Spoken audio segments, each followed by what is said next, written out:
The point is, in this whole wide, wicked world, the only thing you have to be afraid of is me. Hi! Good evening, everybody. Who's watching? Welcome to Hex Education. Well, this is the Hex Education Network, but it is the Hex Education live stream. And our particular show here is Hex Offenders. We're actually registered with the state of Louisiana as Hex Offenders. Well,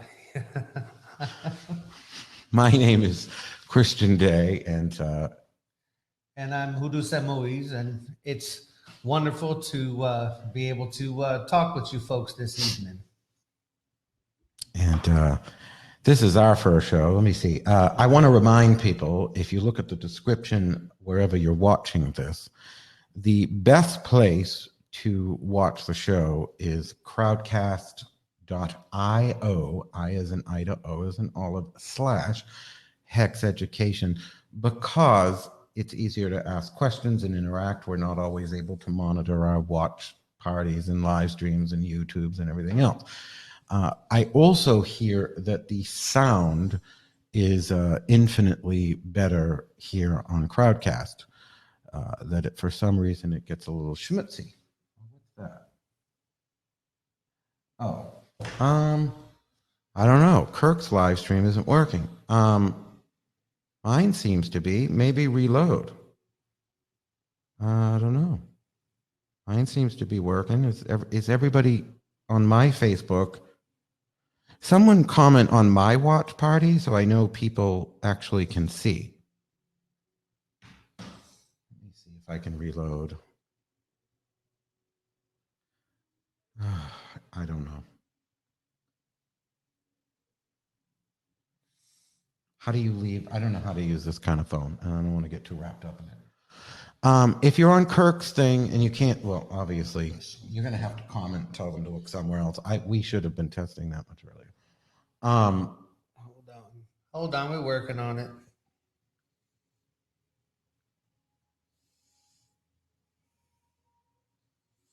Well, I see it. Turn your sound off, though.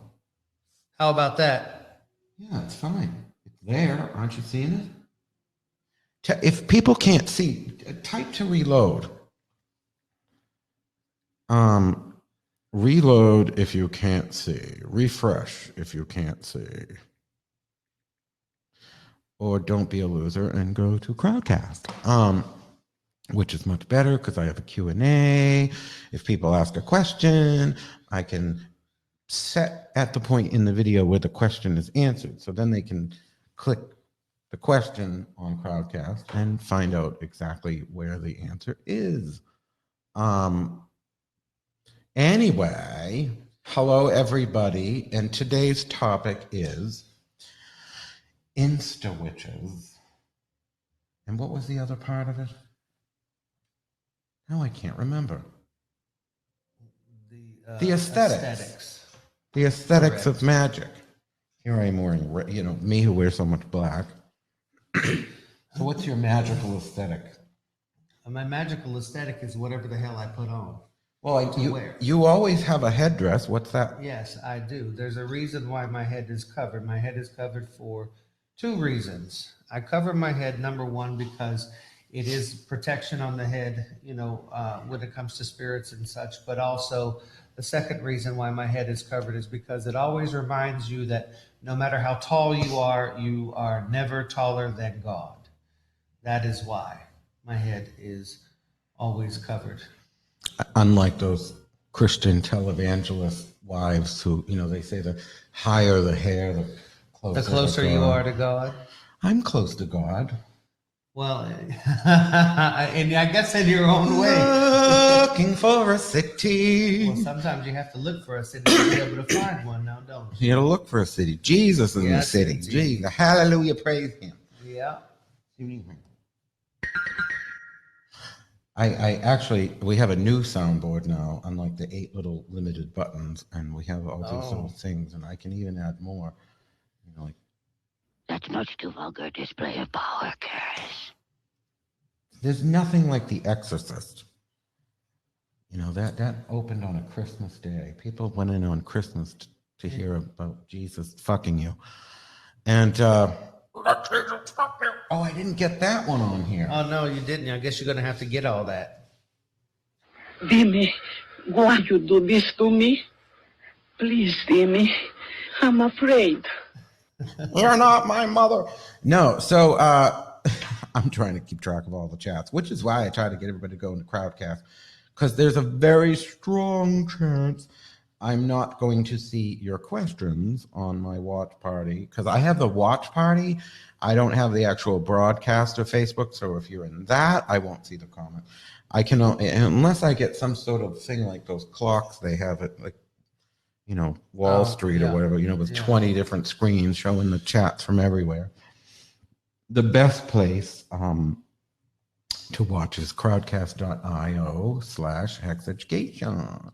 I'm going to get a URL that is much smaller that I can just say, go to this URL. Right. That'll probably be much easier. So, Kirk, what do you think when you hear the term Insta-Witch?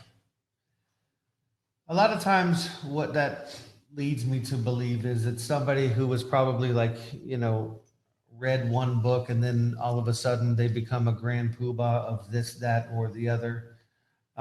Typically with those sorts of things, you have people that a lot of times have very little wisdom, but a whole lot to say about a big bunch of nothing.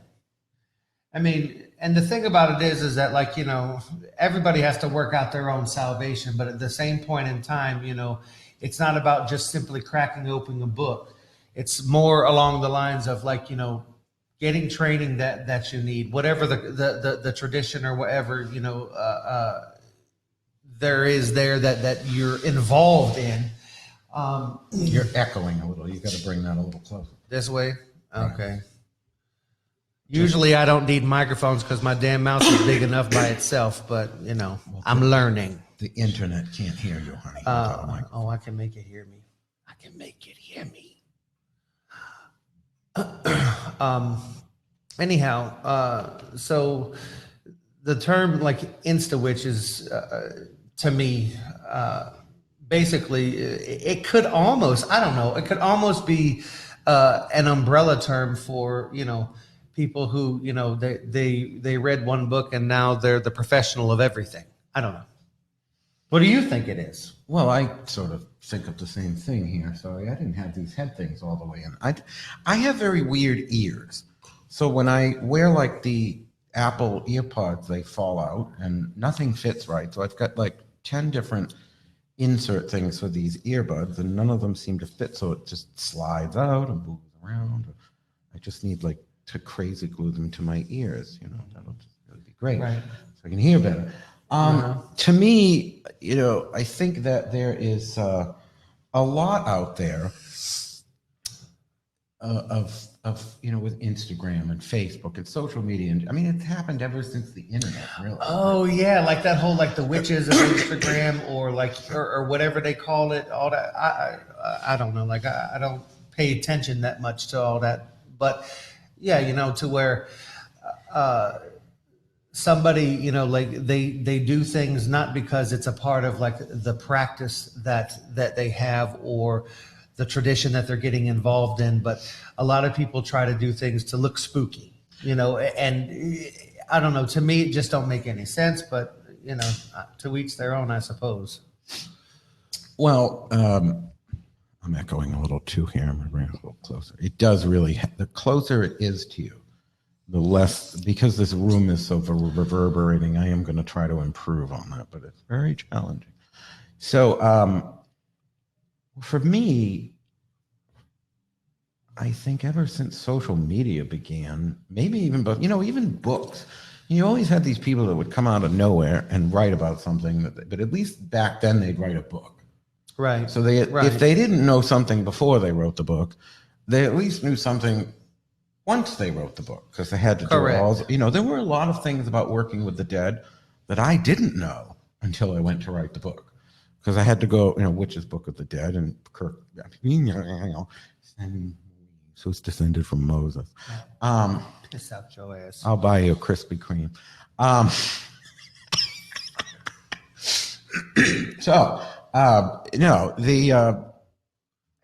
Once, and I'm sure the same was true with your book, Working Conjure, that as you're going out there and writing what you know, you're also learning things you didn't know. It's just a process of writing a book, especially, one as research heavy as mine was. So, these people, they write a book and then they'd have some knowledge. But now with internet fame, sure, you don't have to write a book and you don't even have to really say much. You can just talk, use a few keywords and the right amount of eye makeup and a flashy wardrobe. And suddenly you're what my best friend Sean used to call Oz First Deluxe. And it's very frustrating because, you first of all, they misunderstand the when you bring up the aesthetic of the situation, it becomes driven by it. And so then it confuses the situation because then people throw the baby out with the bathwater and they dispense with the aesthetic of magic entirely, or there's nothing about magical. Well, of course there is. You might have a regular looking t-shirt on, but right now, something of your attire, your headdress, is driven by a magical purpose or a spiritual purpose. Something, in the case, I think of witchcraft and voodoo and hoodoo, there's a whole lot of overlap between religion and magic and spirituality. But there is a purpose that's driving that thing on your head. Sure. Now, I guess the colors or what have you, are those spiritually driven too, or is that just you wanted to wear blue? Today, I just wanted to wear blue, but colors can be spiritually driven, absolutely. I mean, there's certain days for certain things, but my thing about all this is that, yes, do things, have a purpose or they have an intent as far as like aesthetic goes? Absolutely. However, I posed the question, does that aesthetic or that thing or that piece of clothing define what the work is that you can do at that time? And that I will say absolutely not. Do you have to wear what is it, the magic underwear or whatever it is in order to do this, spiritual working or whatever you're doing? What if you're stuck somewhere without it? Well, then I suggest that you find some leaves and pray. But that's what I'm saying. Well, anything with magic, I think, has a guideline. You try to do things at the right planetary hour or the right moon phase or on the best holiday or these are all things that they say to do. But if you're stuck in the middle of nowhere and you're in a waning moon and you need to do something that's bringing something to you, well, you're going to have to game the system a little bit. And it's like, I think that those aesthetic components are part of the process, but everything has wiggle room.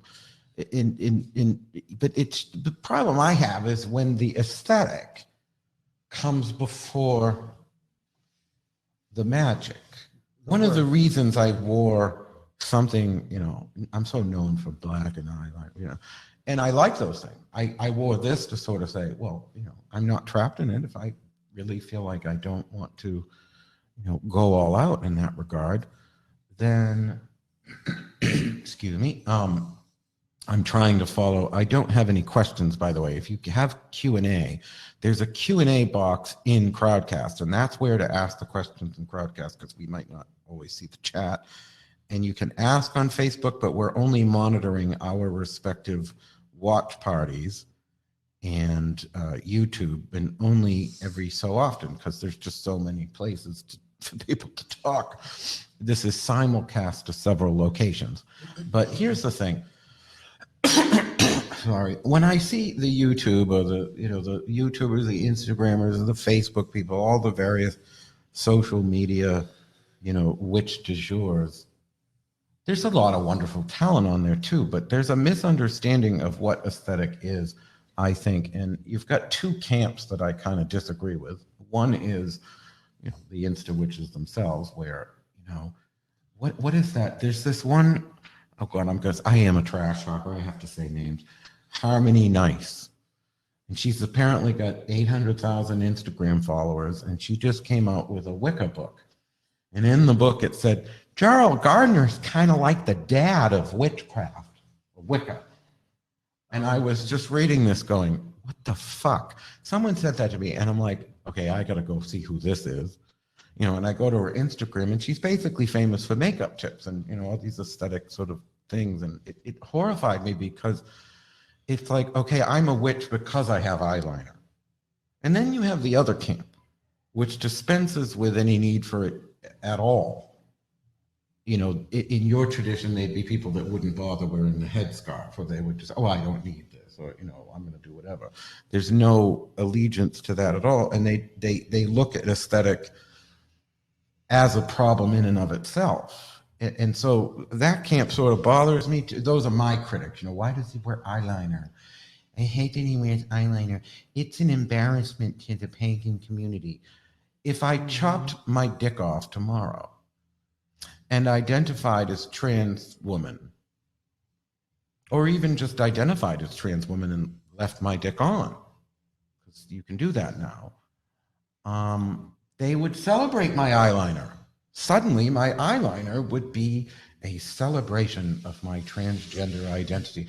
But if I just put on eyeliner without some transgender declaration, I'm an embarrassment to the pagan, mind you, I'm not even a pagan, community. And that's a misunderstanding as well, because just like with your headdress, if I'm wearing eyeliner, there are times I do it for aesthetics, but in ritual, if I wear eyeliner, or when I'm doing magic or doing psychic readings, the purpose, the ancient Egyptians would wear these things as spiritual statements. Makeup was used by shamanistic cultures to see into other worlds, much the way that a bebe might be used in voodoo to call the spirit or to be the channel of spirit. Right. That makeup becomes a channel of something. But if you're just doing it because, well, I really like Urban Decay, well, you're missing the point. Right. No, I understand that. And the thing with that is though, like when it comes to that aesthetic, and I will say that I tend to agree with that. However, it's one of those things is that, okay, so in the case of like the eyeliner, yes, it has a purpose, absolutely. But is it one of those things to where, is it the eyeliner that makes the magic, or is it you doing the work that's necessary and using that in that particular arena as a tool to help that along? How is that? I think it's both. And, often I defer back to Laurie Cabot in this sort of discussion when, I'll use candles as an example. A lot of people say, the candle is a focal point for your intention. It doesn't really have any magic of its own. It is a way to channel your intention, and the intention makes the magic happen. No, a candle itself does magic. Light carries information. The candle flame emits light. When you charge that candle with your energy, you're emitting that, your energy becomes part of that candle and goes out. So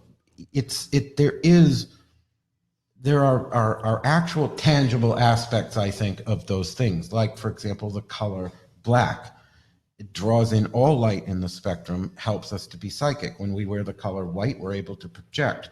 When you wear the color blue, you're using the color of Jupiter, which is, success and influence of people in high places. And I think that we may not fully understand the science of it, but I do think there is a science to it. I don't think it's just a matter of, well, I believe that this particular herb does this, so it does. I mean, I think you've talked to me about energy signatures in herbs and hoodoo. The spirit of the root, sure. Right. So is the spirit of the root, or is it just your intention believing that that's the spirit of the root? The spirit of the root is the spirit of the root. I mean, it's where it comes where every root, every leaf, has its own spirit that's there, and it has a predisposition of doing certain things. Well, that's what I would apply to the things like see, that's where people can understand that concept when it's about a candle or Sure. a root, but they have a difficult time making the leap from candle and root and headscarf to eyeliner or a shirt. Everything has magic in it. And what makes the magic of it are things like its fabric, its color. You know, cotton, if I'm wearing a cotton shirt, well, I don't know what the astrological or any of that sort of energy signature of cotton is, but I'm sure it has one. I'm sure if, you know, if vervain has an energy signature, so does cotton. I know polyester might be another story. Well, Petroleum's from the earth. I don't know. My point is that we have an easy time understanding those functions of things we truly get, like the candle. And that's, you know, I think we know the candle itself has its own power, but it's hard to extend that to, well, if I wear this red shirt, especially on a Tuesday, which is the day of Mars, am I going to be embodying that energy, or is it just my imagination? Or is it my intent only? I sort of apply that to my work in potions and essential oils. It's an interesting story because, you know, with hoodoo oils, a lot of the hoodoo oils began around the time of those pharmacies. And so they began to use a lot of synthetics, which is why you have a lot of herb in them. And so a lot of those recipes that you see in out there now have things that never existed, like lilac oil, you know, and right. And in witchcraft, a lot of the hoodoo oils found their way into witchcraft via Herman Slater. And so you have a lot of this, you know, synthetic, and people will say, well, it's okay if it's synthetic because, you know, it's the smell that psychologically stimulates certain intent. But I would argue the signature, and I think you do as well, that you need that energy of the herb in there. Absolutely. I mean, it is that, you know, it is that spirit of the root that, you know, that again, there's a predisposition to do certain things, and so of course that's something that you would you know, you would need to have in there. But as far as like, here's the thing, it's like you know, like aesthetics, you know, you can have like this huge grand, you know, altar with, you know, 47 million thousand things all over it, and it looks very nice and blah blah blah blah blah, you know. Or you can have, you know, somebody that has an altar table that has a candle and a glass of water on it. It does as well. You know, it works just as well. But the thing, but that's more along the lines of why, you know, are you doing or not doing, you know, this, you know, some of it, there is a big part of it that like has meaning to you. Now, granted, there's still the work that has to be done. There's still work that needs to be done. But at the same point, at the end of the day, there is some sort of a meaning that's there for you, you know, as far as like how you do it, what you do with it, you know. And the thing is it's like, some people, you know, will have very, very few altars. Some people, their altar becomes, you know, the spirit of the place that they go to. You know, like, so let's say that you need to do some road opening work, you know, their altar may become the crossroads, and, you know, to do that thing there. But again, you know, it's one of those things to where we gain this knowledge and we gain these things that we do because of time, because of wisdom that we get from elders and people that we learn from. And because what do? We envelop ourselves not only in the tradition, but in the practice, so that we can not only move forward and be successful, but then at some point in time, we can take those wisdoms, those nuggets of wisdoms, and give them to, you know, to other people, you see. Absolutely. Well, here's the other thing too. You hit on something with the Hellbound Heathen on YouTube. So 470 million things. That's a big ass altar. That would be mine.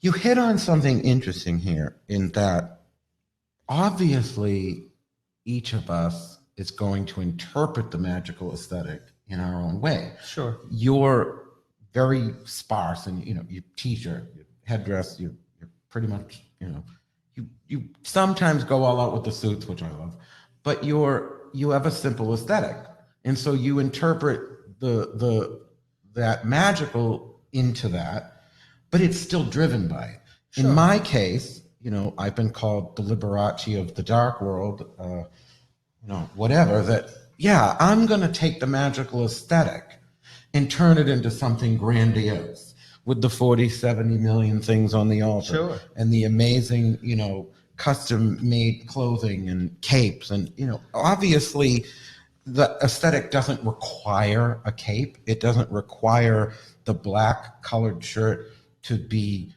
have ruffles on it. So I translate the magic into my aesthetic, but it's still, whether your aesthetic is something grandiose or something simple, if you're a magical person, it should incorporate magic. Absolutely. And then, the other side of that coin is that, with that aesthetic, what is it that your own spirits are saying to you? They may be saying, hey, you need to get this and, and wear this, and you need to do that, or they, so there's that side of it too. There's always going to be, the two sides of the coin that's here, but at the same point in time, what is our job? Our job is to listen, and our job is to do, what our spirits tell us to do. It's to, continue in that, whether it be something grandiose or whether it be something simple. You let the magic tell you. That's the problem with the Insta-Witch. Some of them look incredibly glamorous, and then some of the ones that hate the aesthetic, it's almost like they look purposely austere, or just scaled down. Mm-hmm. But they're not incorporating magic. Like, okay, someone that works for us, Tim Reagan, who's one of the readers at Hex in Salem. He doesn't really dress up. Lori Cabot told him, "You look like a hobo," because he does. But he does incorporate magic. Like, he might dress like a hobo, but on Tuesday he'll have a red shirt, and he dresses to the planets, and he wears.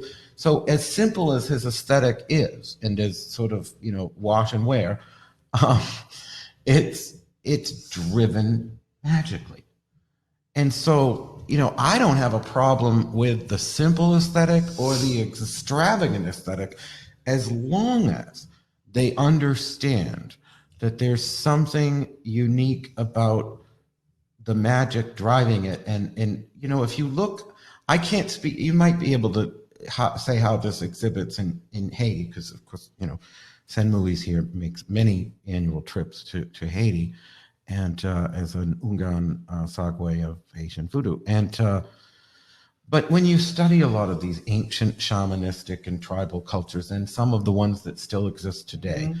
the magical tribal person, the main person, often stands out.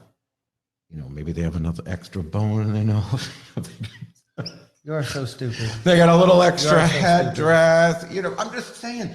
And I know you know what I'm talking about, because when the first year that you brought Mimi, Mambo Marie Carmel, who's from Haiti, she's fabulous. She has Carmel and Sons Botanica on Dumaine Street, which is outside of the quarter. So if you're here in New Orleans and you want that really authentic, direct from Haiti experience, then you want to go there. And the first time that Sen Moise brought her on the boat at Hex Fest, I was like, mama, holy fuck. Because she's got this team of God knows in what Haitian basement making army of seamstresses with her, She's got a lot of clothes, yeah. And let me fucking tell you, she outshone every other person on that boat. And just this, what's it all? White and blue flowers, giant tignon with a bow and a ribbon. And I was just like, and it was perfect. The seamstress work was perfect. Every stitch was perfect. And it just knocked it out of the park. And I knew right away that this woman gets it. She gets it because she understands that it's not necessarily that you have to be extravagant or expensive. No. But she understands that in some way, setting herself apart is going to kick up that energy and make people notice her, which is in turn going to notice the magic behind it. And right. Again, it's like you get the feeling when she walks in that she didn't just say to her seamstresses, I want to look as pretty as I can. No, there was a purpose behind all that. Oh, absolutely. Everything has a reason behind it, of course. Sometimes that reason isn't always revealed because sometimes those things are secret, but it doesn't negate the fact that there's not a reason, that there isn't a reason present. Sure. Excuse me. Now we have a question in the, and I am, by the way, going to encourage people to ask their questions in the questions and answers box on Crowdcast. And that's mostly because I'm old. So I get these little tiny things on my phone. I'm like, what the fuck are they saying? You know, and there's a lot of stuff being asked in the chat as well, but you know, it's hard to follow that because I can't even read it. So I'm going to start answering. I haven't done, this is my first podcast with Crowdcast like this, where I can start answering. Russell Hamel asks, Christian, do you see this, the idea of dressing goth makes one a witch, as a part of a larger problem in society in regards to a culture geared towards instant gratification? For example, pre-internet, you and I in our youth may have scoured dozens of used bookstores to find any type of valid texts, and now everything is reachable via a few keystrokes and mouse clicks. Well, I'll start, and then I'll let Kirk add in. Well, first of all, somebody said to me years ago, well, you know that goth book is really not that old. Well, in reality, if you look at some of the witch myths, I can't remember, one was in blue and the other was in black, but if you look at Ericthua Conidia, you know, which are stories, mind you, but they reflected the classical literature world's idea, or the classical world's idea of what a witch was, or a magical person, or a sorceress. You know, they're often roaming battlefields, you know, rifling through corpses, but they're wearing tattered black robes or tattered blue robes, or in the case of Thorbjorg in the saga of Eric the Red, she had a long blue cape with all sorts of stones and charms hanging off it, much like my black one. And so there is this, you know, ancient idea of that outlandish aesthetic, but again, it was done with purpose. It wasn't just done to look cool. So yeah, do I think does this idea of dressing that way, because they think dressing that way makes them a witch, is part of a larger problem of instant gratification? Absolutely. You know, these people that buy a fucking pewter pentacle.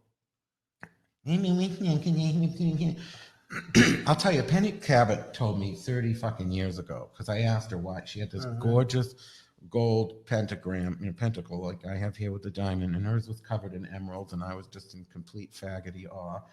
And I'm like, oh. And she said, I said, oh my God, you got that beautiful gold one. She said, because no one fucks with you when you wear the gold one. Because they look at this, and it's true. No one gives me, if this was some pewter piece of thing, people would be looking at it like, you're a mall witch, you know, the mages of the mall. There is something serious, and your people look at it and they're like, okay, yeah, you're trying to look expensive. But there's also a perception that this person takes what they do so seriously that they fucking save their last food stamp to buy this thing.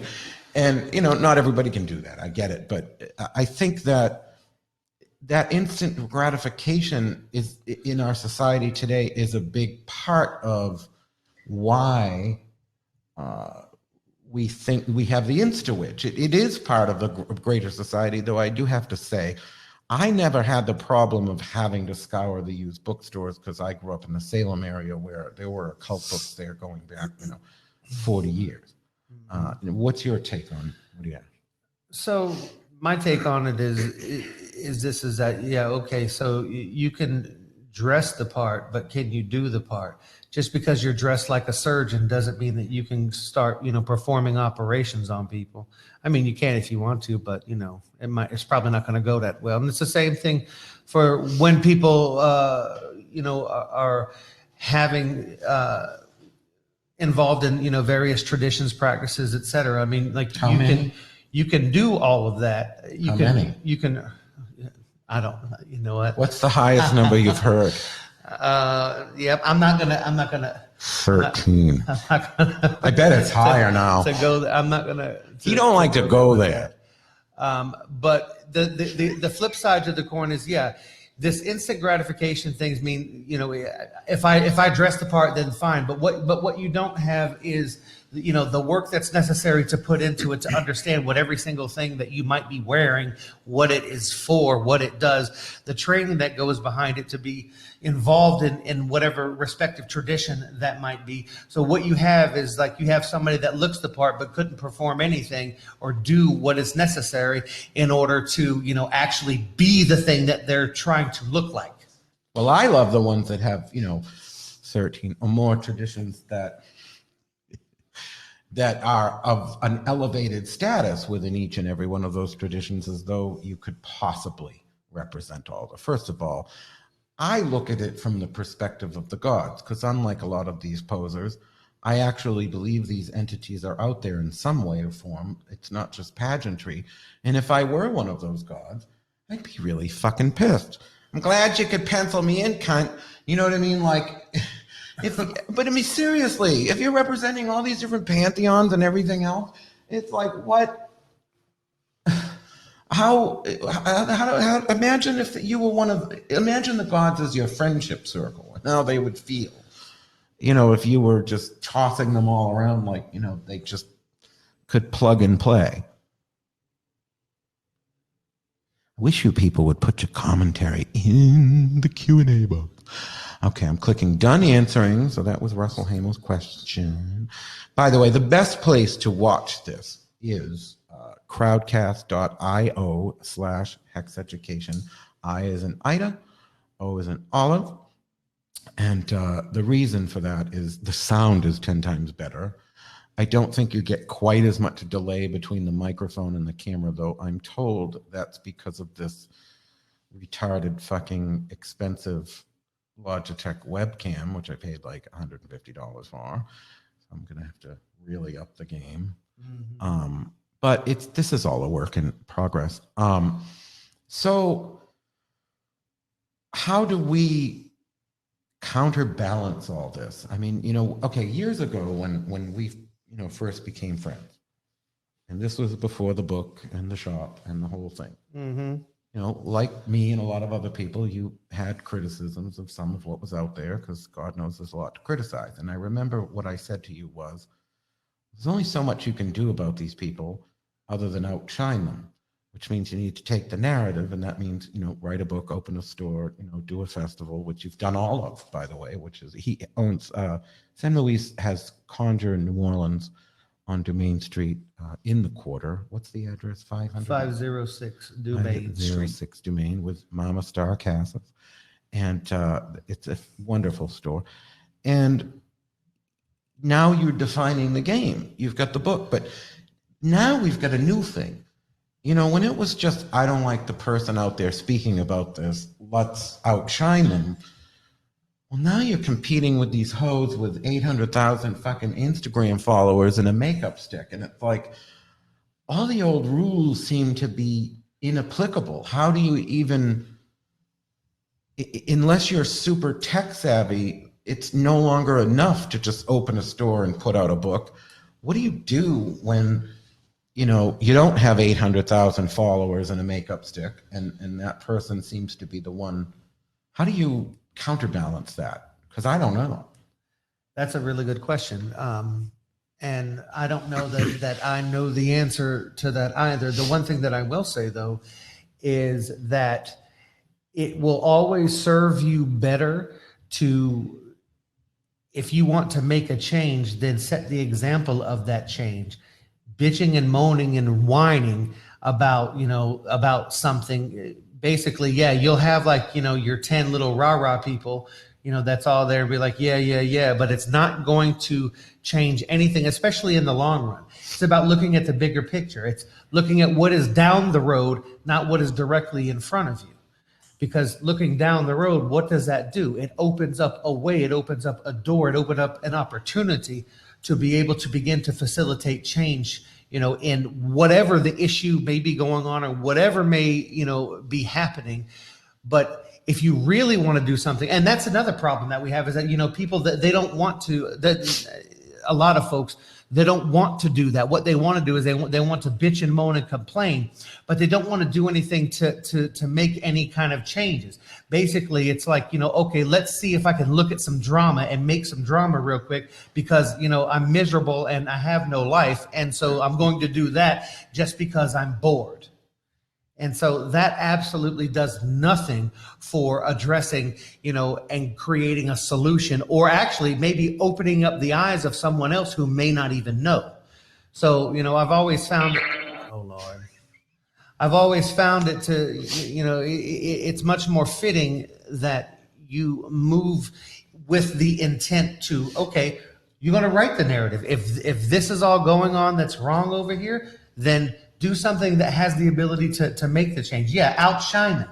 And then I don't mind if we bitch. I mean, we're bitching now. We're bitching about the Insta-Witch, but we're also out there defining what is real. And that, I don't know, like the person I won't name with all the bitches about all the different people doing Santa Sima Muerte, and when he was at Hex Fest was basically offered a book deal and never bothered to follow up on it. But we'll have a million things to say about the people doing it wrong. And when you have an opportunity to be the correct information, that's what matters most.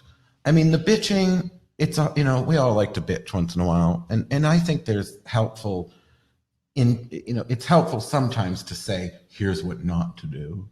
I get that. But I think that when the bulk of our time, which of course is true of you and I, is you're writing books, you have projects and festivals, and in your case, you're traveling all over America and teaching at different stores and just giving that wisdom to people.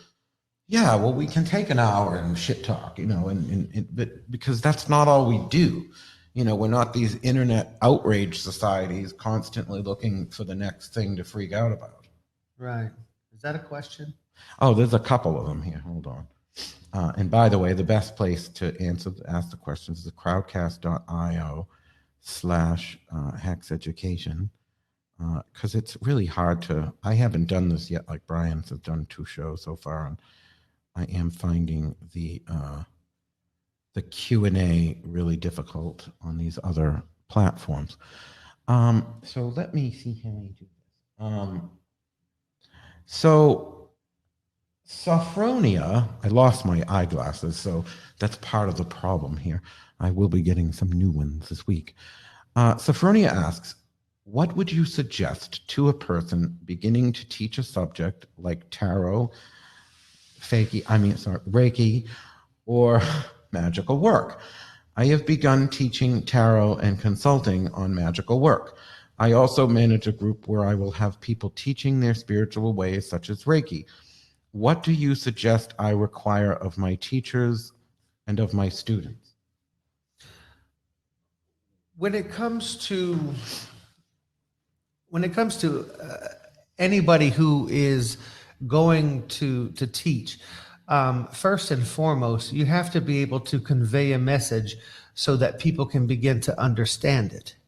The second thing is, anybody that, is going to be a teacher is somebody, who, of course, and I say this not, saying that, you don't know, that it should be common sense, but a lot of times it's not. But, somebody who has put in the work to actually be able to teach what they're trying to teach, looking for things, like things you want to stay away from, or like, folks who like, pull things out of their ass, at the drop of a hat, which has nothing to do with what it is that you're trying to teach. But the other thing is that, if you have a group and, a group of teachers with that, one of the other important things is that you have relationship with those people, some sort of a relationship with those people. You need to know them. Knowing them is understanding more about who they are, how they are, also understanding that, they may have a different teaching style than you do, et cetera, et cetera. So establishing that relationship and that dynamic between that, in my opinion, opens the road for, something that has the ability to actually be quite successful. I think it's crucial to vet people. And I think it's crucial to vet people yourself, because I'll use me as an example. There are a lot of people that might not present at Hexfest because they've heard this, that, or the other about the great, terrible, and awful Christian day. And the really professional people take the time, oh, well, who's this fucking crazy person? What's he really about? And they come to Hexfest. People that didn't always understand me, like a Jason Mankey or somebody like that who I adore. He didn't know what the hell is this guy about, but he got to know me. We hit it off. He was such a spectacular component of Hexfest. And he'll be back in 2020, by the way. And, people like Laura Tempest Zaycroft, she has 1 million people in her purview that just, in her circle that think I'm the devil. And she just looked past that and said, I'm going to vet this person and I'm going to see what they're about. And she, Sure. And likewise, I looked at her and I said, well, she's literally surrounded by haters of mine. But there's something about Laura Tempest, I think she likes to be called. There's something about her that's so compelling, so current, and so viscerally magical. Like she just emanates it. Okay. And I said, now this is a person, I want to look into and I want to work with. I remember years ago, if I just heard the rumor mill and the way that social media, or really back then it was pre-social media, it was more website message boards and websites, the way they would attack Fiona Horn. And it was something fascinating about her to me. And it wasn't that she was pretty, she really put herself together well. People would erase her for that, for her aesthetic. And her aesthetic isn't, that capes and black. It's, DK, I don't even know if she'd wear DKNY, Cavalli gowns and, really amazing outfits and, fashion and what have you. But I decided to look beyond that and vet her. And I said, well, Jesus fucking Christ. Okay, so she wrote 8 books on witchcraft, but before that she was on the cover of Australian Rolling Stone, and she was a rock star in Australia, then a celebrity interviewer on TV talk shows with Melissa Etheridge and Britney Spears, on scuba diving instructional DVDs. She was on, what do you call it? Skydiving. And one day I'm calling her, she says, oh, I can't talk, I'm in a plane. I said, oh, are you skydiving? She says, oh no, I'm flying the plane. Now she got in her 50s, she got her commercial pilot license, and she flies aid trips of food aid down to Haiti. That's one of the things she does. And of course, talked to her, she did a spinning yoga class. Of course, she fire dances. If you've seen her at Hexfest, she does fire dancing, and she shoots at the gun range and ski mobiles in Alaska. And I'm thinking, well, Jesus, I'm glad I vetted this person because she's just really living life so magically. And I could have just judged her based on her prettiness and relegated her, but I didn't. And so to really, sum up my answer of Sophronia's question, you have a responsibility to look beyond what you hear about these people and actually get to know their craft and their art. Because if you're putting them before, other people, you have a responsibility to be the filter for those other people. And is this fuzzing out? I feel like it is on my microphone. I can't tell. No, I can hear you just fine. Okay, I'm not like staticky. No. Oh God, we got a ton of these. Right. So let's get through it. Let's get through. So Apis says, by the way, we probably won't be able to do that today, but in future shows, all you have to do if you want to come on screen, as long as you're somewhat presentable, I don't want to see, any parts hanging out or anything. You can come on through the application, just go into the Q&A and say, hey, I want to come on screen. Crystal Madison. So hold on. Oh, now we got votes, and I hate this upvote thing because So Lisa Schofield asks, do you think the recent stereotypes portrayed in fiction, books, movies, etc. of the witch is adding to the problem? For example, the airy-fairy light worker, the dark witch, Charmed, Sabrina, etc. Absolutely. What tends to happen is that, with media and all that stuff. They tend to take something and they try to sensationalize it, and then they end up turning it into something completely different than it is supposed to be. And I'll even give an example. American Horror Story Coven. In that particular season of Coven, if you've watched it, there are parts of it where one of the Loa, who is named Legba, comes. And in the show, they have Legba wearing a top hat talking with a Jamaican accent, who eats babies and snorts coke. Well, nothing could be further, from the truth. But how about what people, the show did to witches? But you have your minute, sugar tits. Hold on. So, anyway, what it does is people who have no idea, that is the impression that they get. And what does that do? That kind of carves in and of itself a narrative of what they believe that to be. So, when it comes to the portrayal of all of these things, like I said, with the act of sensationalism that they want to put into it, a lot of times they can do a lot more damage than good. But then again, in the eyes of most of those folks, it's not about whether they're doing damage or they're, giving aid. It's about, getting ratings, and that's it. So, well, in 1986, Laurie Cabot founded the Witches League for Public Awareness in reaction to a movie that many of us love, including me, The Witches of Eastwick. And I understood why. Mm-hmm. I've often had this internal conflict about it. I wrote about this in an essay I think I have on my Facebook notes that was originally supposed to be part of a book, and I pulled it from the book because I didn't like what the author was doing. But it's that love-hate relationship between, sure. Okay, so no, witches cannot flip the bus the way that Madison Montgomery did in Coven, but we wish we could. So, and it's like, so you want these shows to be accurate, but at the same time, we enjoy the fantasy, unless it gets, like with Legba, or, it gets unless really, it gets like ridiculous. Like the show Salem. I loved the show Salem, but I hated the way it made us look like devil worshippers. And then in the most recent American Horror Story, where they brought the Coven back, they then introduced the idea of a Satan. Well, thankfully, the witches didn't worship the Satan, but there was now this satanic link to witchcraft.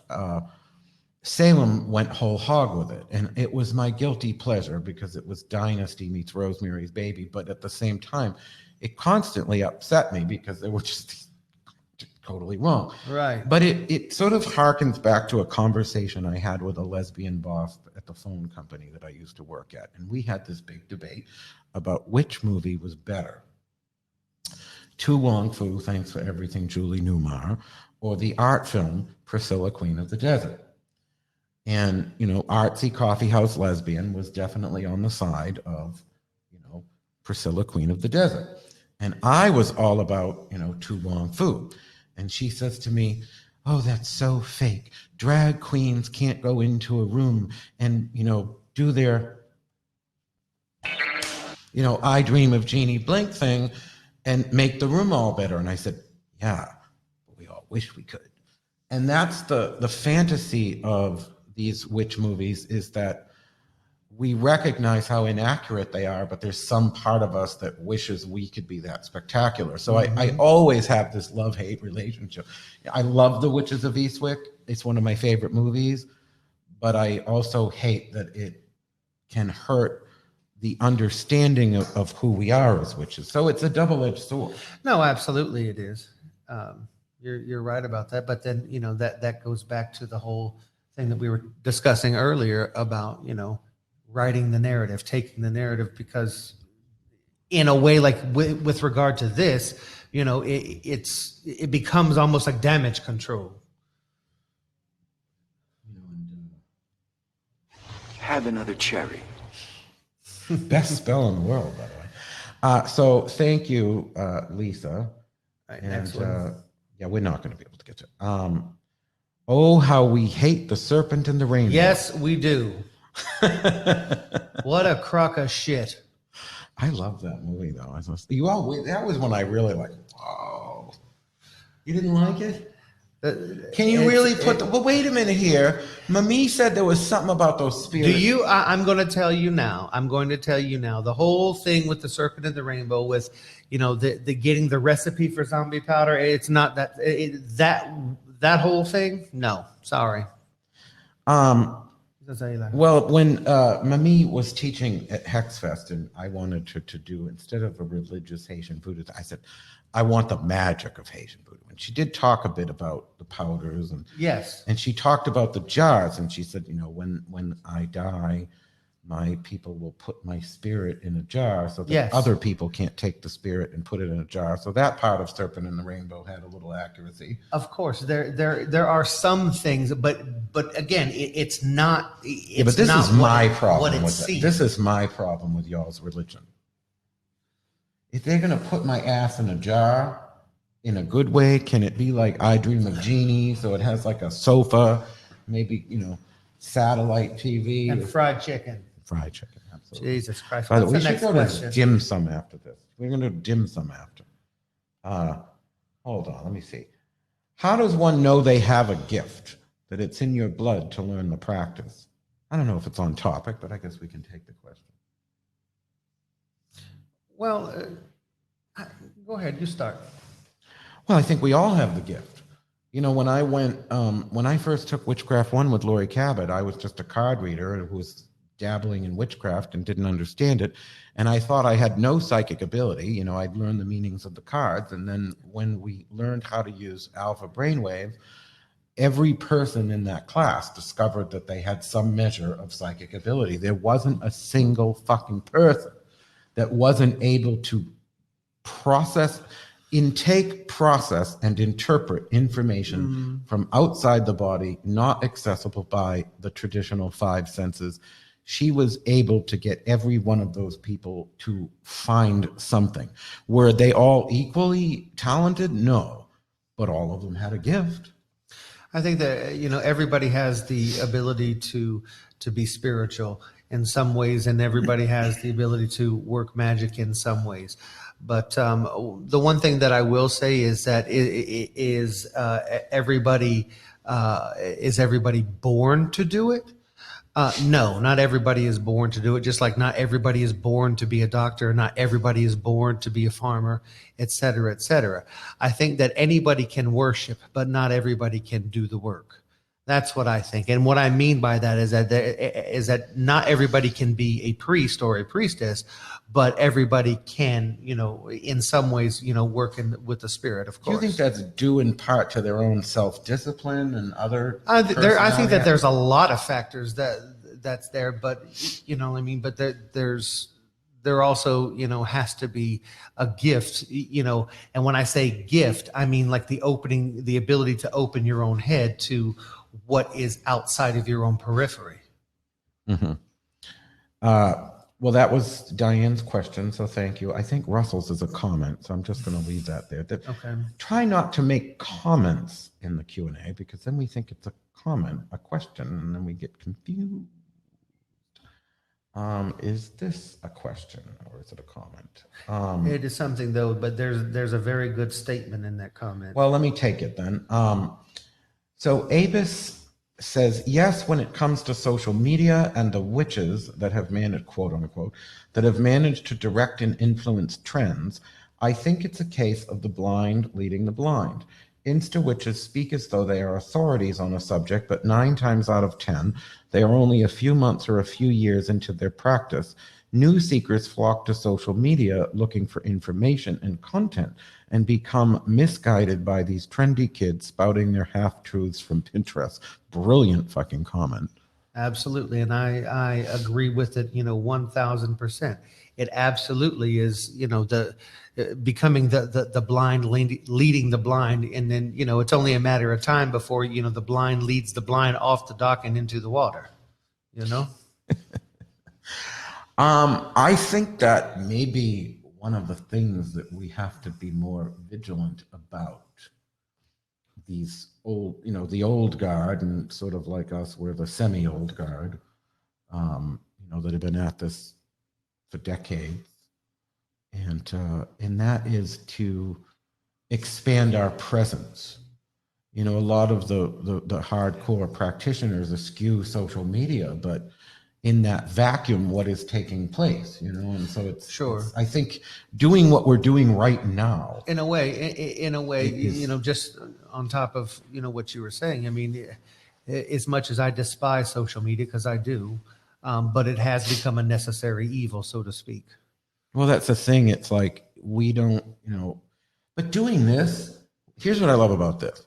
We're doing social media. Sure. We're on YouTube, we're on Facebook, Sure, we're on sure. Crowdcast, but we're doing it in a traditional way. We're having an actual Right. auditory, visual conversation. Sure. And it's not clicking, you know, haterade and all this bullshit. It's like, it's an actual conversation like they would have had in ancient Greece in the fucking Sure. forum. You know what I mean? Right. Like we're sitting here and yakking it up. And no, I think that Apis makes a great point. And Russell says, I think a lot of the Insta-Witchery is just spiritual fashion, like the celebrities that were into Kabbalah in the late 90s following Madonna's lead. 5 to 7 years from now, these Insta-Witches will be into Buddhism, Tantra, or anal bleaching, depending on whatever their favorite celebrity is doing that year. Oh, that's so fucking true. Well, look at fucking Gwyneth Paltrow, you know, most beautiful woman on People magazine. What did Joan Rivers say? Voted by Helen Keller and Stevie Wonder. Yeah, it's really irritating to me that, you know, the celebrity comes first and then automatically their witchcraft is considered more valid. I mean, I suppose that would be Fiona Horn. She was the celebrity first, but at least when she did it, she went all the fucking way. Right. You know, she didn't rest on her already existing rock star celebrity to be a witch. She really got full on, you know, she'd been doing witchcraft since before she was a celebrity. That's the other thing. You know, Right. she read Laurie Cabot's book, and, you know, long before she became Right. famous as a rock star. So it is frustrating when you see these people whose celebrity is literally driving these trends and people just dabbling.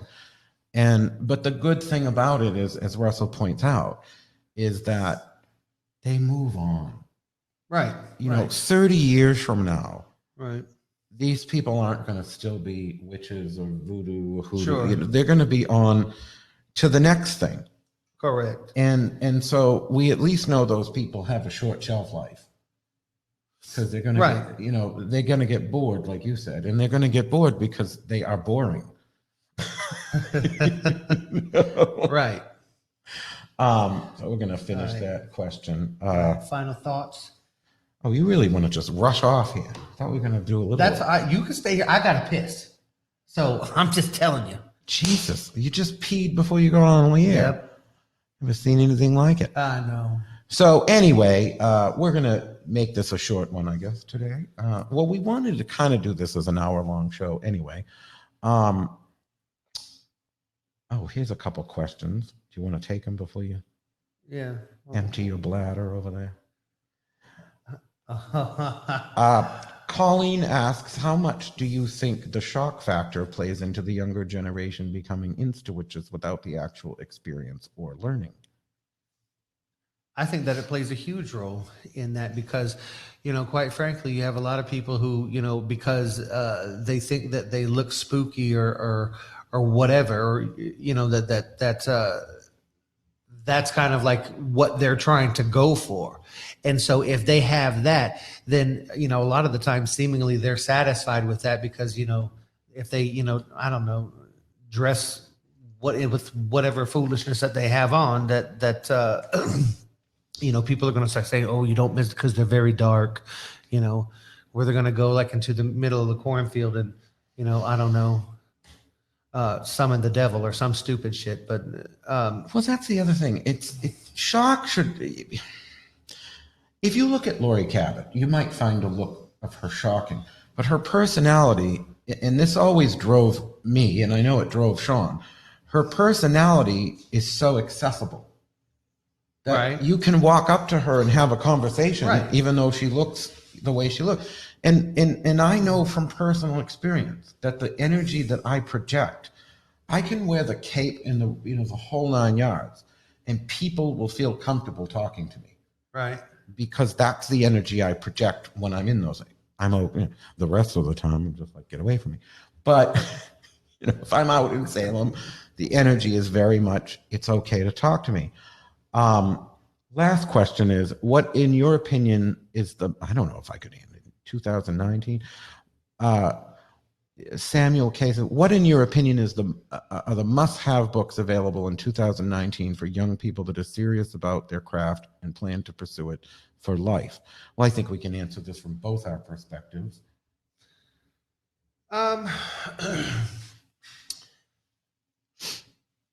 Your book.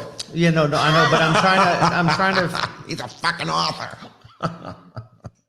So yeah, I mean, of course, like if somebody has an interest in in conjure work in hoodoo, my book, which is Work and Conjure, Star Cassis has written several books that are equally amazing. If somebody is interested in learning about the voodoo, I would highly suggest Divine Horseman by Maya Deren. And I would also suggest seeking out people. Books are great and such, but also, if, as the question is here, people that are serious about their craft and planning on pursuing it. The thing is that books are great and they're wonderful and they can give you a lot of information, but it is not the same thing as having someone who is guiding and teaching you. Well, aren't there things in Haitian voodoo they can't put in a book? Absolutely. A whole lot of things. And the same is true of craft. Absolutely. As an initiate of witchcraft, the vast majority of what I do isn't in a book. The work I do with the dead, a lot of, that's in my book, The Witch's Book of the Dead. So of course that's a must have, but it's out of print temporarily till I do the second edition. This Buckland's Blue Book, is always great. Laurie Cabot's Power of the Witch, I think, is spectacular because it teaches the alpha level and that sort of thing.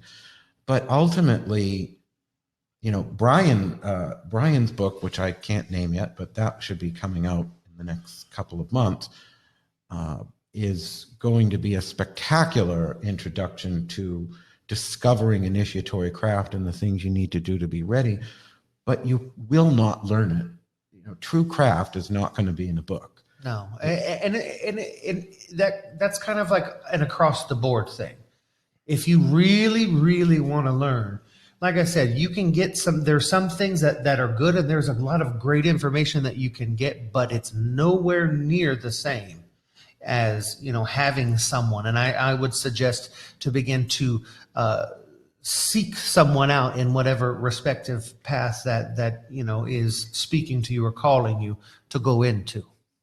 Well, I want to thank everyone for joining us. I don't know how offensive we were. The thing is that it was a good show. We had good things to discuss, because at the end of the day, while there may be some offensive things, that are said and that's done, go ahead, push the button. You want to. You don't mess with the wrong witch. Wait, this is the best one. What is this? Naughty Pine! Naughty Pine! So, no, and I think that, that's always how I've liked to do the show of, stream of consciousness meets education. And so You never know, I might say something crazy. I'm not going to deny that I might talk about sex with, Siamese twins or, that sort of thing, or, Down syndrome porn. Or, oh my God. I don't think it exists. I tried to find it. Not that I'm interested in watching it. I just wanted to know if it existed. Anyway, no, there's going to be times I just, say things. Right. But no, I want to thank everybody. Indeed. I am Christian Day, and, you can find me at christianday.com. And Hoodoo Sen Moise. You can find me at Hoodoo Sen Moise on Facebook. And, well, Well, don't you have a store? And You are? yeah, conjureneworleans.com. Yep, you can find me there Yeah, too. conjureneworleans.com. And ChristianDay.com, by the way, leads to all the other things we do, which is why I give that one. So thank you, everyone. And you all have a great night. And Have we'll a see you great next night, and week. we will see you next week. Bye. Bye.